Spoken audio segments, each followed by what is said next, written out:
যোগ্যদের চাকরি সসম্মানে ফিরিয়ে দেওয়া সহ একাধিক দাবিতে বুধবার মালদায় পথে নামলেন মালদার চাকরিহারা শিক্ষক শিক্ষিকা ও শিক্ষাকর্মীরা। যোগ্য শিক্ষক শিক্ষিকা ও শিক্ষাকর্মী অধিকার মঞ্চের ব্যানারে ডিআই অফিসে ঘেরাও অভিযান কর্মসূচি পালন করলেন বুধবার। আর এই কর্মসূচিকে পালনকে কেন্দ্র করে ধুন্ধুমার পরিস্থিতি তৈরি হলো ডিআই অফিসে। উল্লেখ্য, সুপ্রিম কোর্টের রায়ে চাকুরিহারা হয়েছেন রাজ্যের প্রায় 26,000 শিক্ষক শিক্ষিকা ও শিক্ষাকর্মী। তাই চাকুরিহারারা বুধবার জেলায় জেলায় যোগ্য শিক্ষক শিক্ষিকা ও শিক্ষাকর্মী অধিকার মঞ্চের ব্যানারে ডিআই অফিস ঘেরাও অভিযানের ডাক দেন। এই কর্মসূচি পালিত হয় মালদাতেও। কর্মসূচিকে কেন্দ্র করে প্রথমে মালদার চাকুরিহারা শিক্ষক শিক্ষিকা ও শিক্ষাকর্মীরা মালদা টাউন হলের সামনে থেকে মিছিল বের করেন। মিছিলটি শহরের বিভিন্ন পথ ঘুরে ডিআই অফিসে পৌঁছায়। আর পৌঁছানো মাত্রই আন্দোলনকারীরা জোরপূর্বক ডিআই অফিসে ঢুকতে যান। ওই সময় পুলিশ বাধা দিলে ধুন্ধুমার পরিস্থিতি তৈরি হয়।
আন্দোলনকারীরা এক প্রকার জোর করে ডিআই অফিসে হুড়মুড়িয়ে ঢুকে পড়েন। আর ঢোকার পরপরই আন্দোলনকারীরা পুলিশ ও ডিআই অফিসের কর্মীদের সঙ্গে রীতিমতো বচসা ও ধস্তাধস্তিতে জড়িয়ে পড়েন।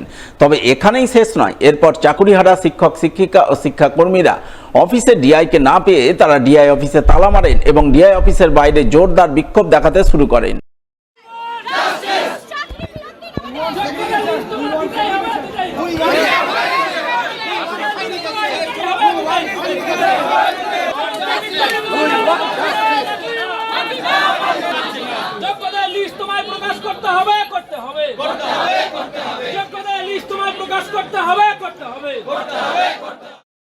এদিকে এই খবর পেয়ে ইংরেজবাজার থানার বিশাল পুলিশ বাহিনী মালদা শহরের অতুল মার্কেটে অবস্থিত ডিআই অফিসে ছুটে যায় এবং আন্দোলনকারীদের বুঝিয়ে সুঝিয়ে ডিআই অফিসের তালা খোলানোর চেষ্টা করেন।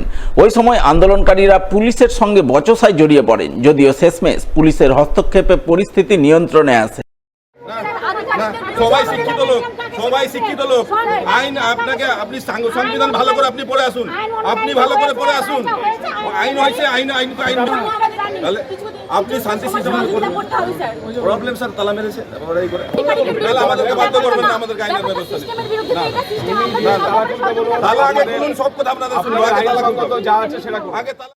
এদিনের এই আন্দোলনে সামিল যোগ্য শিক্ষক শিক্ষিকা ও শিক্ষাকর্মী অধিকার মঞ্চের চাকুরিহারা শিক্ষক শিক্ষিকারা দাবি করেন তারা সকলেই যোগ্য, কোনো রকম দুর্নীতির সঙ্গে তারা জড়িত নন। তবে রাজ্য সরকার সুপ্রিম কোর্টে যোগ্য অযোগ্যদের তালিকা দিতে না পারায় তাদের চাকরি বাতিল হয়েছে।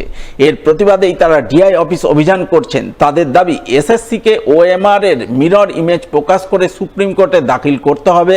এসএসসিকে যোগ্য অযোগ্যদের সার্টিফাইড কপি ওয়েবসাইট ও সংবাদপত্রে প্রকাশ করতে হবে।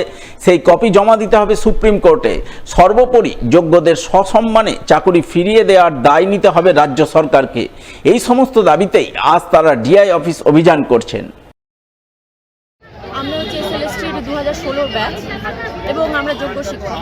সেখানে যোগ্যতা থাকা সত্ত্বেও আমাদের অধিকারের চাকরি নিয়ে যে চিনিমিনি খেলাটা শুরু হয়েছে, সেটা বিরোধী পক্ষ হোক, সরকার পক্ষ হোক, বিভিন্ন রকমের সংগঠন হোক বা আর যাই হোক না কেন, এইটার প্রতিবাদে আমরা পথে নেমেছি এবং নামতে বাধ্য হয়েছি।